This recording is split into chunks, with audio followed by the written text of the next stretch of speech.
This is part 2 of chapter 6. We're going to be looking at listening barriers.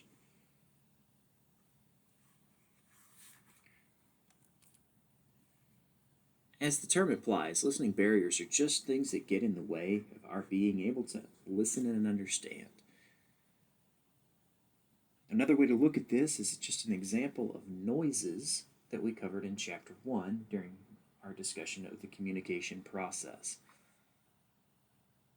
I've said this before, and I may say it again yet, but whenever it comes to listening barriers, we want to avoid physical and mental distractions, and multitasking does not work. Our brains cannot handle multitasking, not very well. Now, we've already addressed this in the first video for this week, but there are biases and prejudices among us, especially biases, the view through which we see the world or the lens through which we see it. But recognize when you listen to other people and when they listen to you, we listen from our place of our biases and our prejudices. Some people are more closed-minded than others. In other words, they won't hear or they will not choose to listen to anything that disagrees with their perspective. As a listener, we want to avoid that. We want to be more objective and open. And as a speaker, also, of course, we want to speak from a place of open-mindedness. Comes to that list of the ists, racism and so on. Again, it's just what I've been saying. We don't want to be that person who listens from a place of closed-mindedness and prejudice. We want to be those that are open to hearing other ideas besides things that we might or might not agree with. Another barrier to effective listening is a lack of appropriate focus. Sometimes we engage in what's called script writing, which is where we start thinking about what we would say instead of listening to what the speaker is saying. This can be problematic, of course,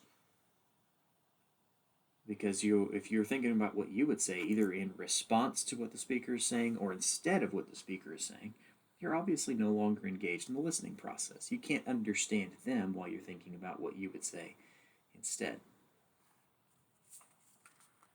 So we want to make sure that we focus. Sometimes another barrier that we endure is a premature judgment. Making a judgment call on what someone else is saying before we've heard them out. Obviously, if you have decided before they finish that what they're saying is not worth listening to, you're not going to hear everything they have to say, and you might miss something important. And the last one here doesn't require a lot of explanation, but a barrier to active listening can be something as simple as a hearing impairment. In this case, it's oftentimes not for any reason. It's not the fact that someone's not listening to you because they don't want to. Sometimes people can't listen because they cannot process the sound of a message. That's what hearing impairment is.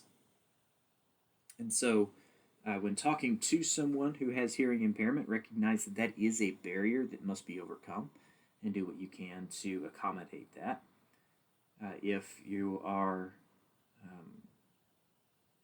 a person who is hearing impaired, as is your instructor, me, you should know things, and it takes some time to develop these techniques, but things that help you listen even though you deal with hearing impairment. Lots of listening barriers out there, especially in a world full of noise. And so we have to work on ways to combat those noises, those barriers, if we want to be good consumers of information.